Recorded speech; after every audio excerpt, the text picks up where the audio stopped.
Welcome to your friends. I am Durga Beri, working as Assistant Professor in Biochemistry. We will discuss today the mechanism of enzyme action. Let's see the enzymes. As you know, they are proteins and which acts as a biological catalyst. Biological catalysts are present in each and every organism. All the reactions are because of the enzymes which are present in the living organisms, and this is the enzyme substrate reaction. Enzyme catalyzed reaction always contains a substrate where at the equilibrium it forms the enzyme substrate complex, which upon further it gives rise to the product. The specialty is the enzyme is not used up in the reaction, and this enzyme again it reacts with another the similar type of the substrate, giving rise to the similar type of the reaction. And any chemical reaction to occur, the reactants should have to be in activated state, or they have a state called transition state. The substrates are there, as such they do not be converted into products, but they need some energy. That energy is called activation energy. Like biological catalysts, they need activation energy, but for chemical catalysts they need a lot of temperature, physical activation like temperature, pressure, etc. they need, and catalyst and they are needed for the chemical catalyst. But whereas the biological catalyst, they need some energy which is called as activation energy. To define the activation energy, it is the minimum amount of energy that is required for the reaction to proceed. Or it is also, we can also state like the energy which is required by the reactants to undergo the reaction is called as activation energy. This activation energy, that means the enzymes, what they do is, actually there is a lot of activation energy which is needed in the chemical catalyst, but enzymes, they reduce the activation energy. If this much amount of energy is needed, what enzymes will do, they will reduce the activation energy, causing the reaction to proceed at the lower temperature. Because all the living organisms, their temperature is almost, for all the living organisms it is 37 degrees centigrade, and at this temperature only all the reactions has to proceed.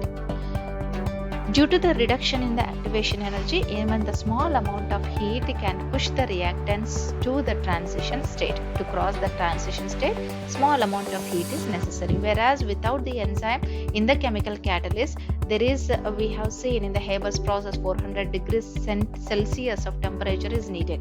Whereas the same process in the living organisms can occur at 37 degrees centigrade because of the lowering of the activation energy. And enzymes, they do not alter the equilibrium constants, but they only enhance the velocity of the reaction. They do not alter, they do not change the equilibrium constant. At equilibrium, these many molecules, substrate and enzyme substrate complex, though that is not altered, but they will make the reaction to proceed with much velocity. This is the activation energy. The red line is without enzyme, and this blue line is with enzyme. We have seen this is the activation energy which is needed without the enzyme present, and this is the activation energy, and that means this much amount of energy it is reduced. Enzymes, they reduce this much amount of the activation energy to be converted into the products. These are the substrates and this is the product. Meanwhile, this is the activation energy. And how they lower the activation energy means, when bound to an enzyme, the bonds in the reactants, they are strained. There is straining of bonds. The straining of the reactants and also bringing the molecules close together to the enzyme substrate, this allows to reduce the activation energy. And also changing the local environment by participating in a chemical reaction, that means reacting with the ATP and the energy using from the ATP to get to make the molecules to come close. That means changing the local environment by participating in the chemical reaction is also helpful in lowering the activation energy. Let's see the mechanism of enzyme action. What are the theories proposed? 3 theories were proposed to explain the mechanism of enzyme action. First one is lock and fit model, lock and key theory, which was proposed by Fischer, and induced fit theory proposed by Koshland, and the third one is substrate strain theory. Let's go. The first one is lock and key model, which was proposed by Emil Fischer, who is a German biochemist. And according to the lock and key, by just hearing the word lock and key, what you can imagine? You can just imagine a lock and a key which are very rigid in nature. Likewise, the structure and conformation of the enzyme is rigid according to lock and key model. The shape of the active site of the enzyme is complementary to the shape of the substrate molecule. So here there is a hole in the and that means you remember that a lock can be opened by a particular key only. Not all the keys can open the lock, but only a particular key can fit into the lock. Likewise, similarly, a particular substrate can bind to the enzyme. That means what it is saying is the substrate fits to the binding site, just the key fits into the proper lock, and thus saying that the active site of the enzyme is rigid and pre-shaped, where only specific substrate can bind to it. Not all the substrate, only specific substrate can bind to the lock. Only specific substrate can bind to the enzyme. This is the model which explains the lock and key model. This substrate can exactly complementary to that of the active site. This is the active site. From here to here, this is the active site. This is the substrate binding site. These are the substrate binding site. Here it is exactly fitting, a good fitting into the active site. Okay, so here due to the rigidity, this model does not give any scope for the flexible nature, and this theory failed to explain some of the facts of the enzymatic reactions, and the most important is allosteric modulation. It failed to explain allosteric regulation of the enzyme.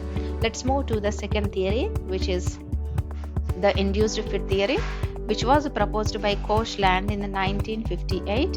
According to this model, which is more acceptable and realistic model for the substrate enzyme substrate complex formation. According to this, the active site is not rigid and not pre-shaped. Remember this word, it is not rigid nor pre-shaped. There is some change in the active site. Substrate binding site are present on the nascent active site.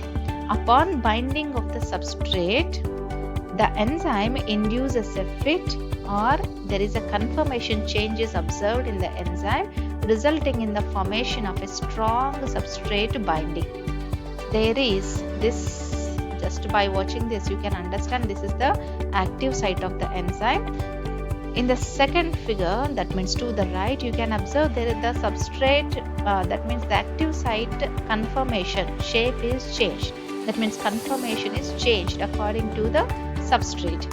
Thereby, why this shape is changed? It means to fit exactly to that of the substrate, the shape is changed. So, by the binding of the substrate, the change is induced in the enzyme.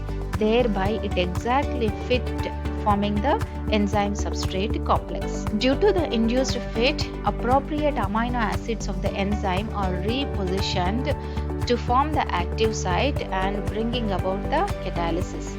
This induced fit model has a sufficient experimental evidences also to which are from the X-ray diffraction studies. The Koshland model also explains the action of allosteric modulations of competitive inhibition, and also explains the competitive inhibition of the enzymes. The third one is a substrate strain theory. The substrate is strained due to the induced conformation change of the enzyme. Here what is strained here? Substrate is strained. In the previous case we have seen the enzyme's conformation is changed. But here in the substrate strain theory, what is changed? The substrate is strained. Substrate is conformation change observed in the substrate. It is possible that a substrate binds to the preformed active site. The enzyme induces a strain in the substrate. The strained substrate leads to the formation of the product. The product is formed by the straining of the substrate. We have seen among the three models, the Emil Fischer theory was failed and it is ruled out because it cannot explain the what is called as the cooperative binding of the enzyme, and the two theories were left. What are they? One is the Koshland induced fit theory, the second one is the substrate strain theory.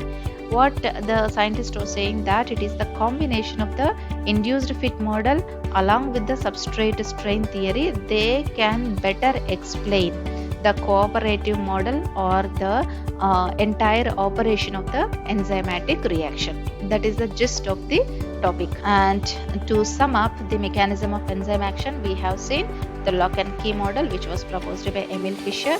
It was ruled out because it cannot explain the cooperative regulation, and the induced fit model was proposed by Koshland, and substrate strain theory. The combination of these two can be used to explain the mechanism of enzyme action. Thanks for listening. Don't forget to like, share and subscribe.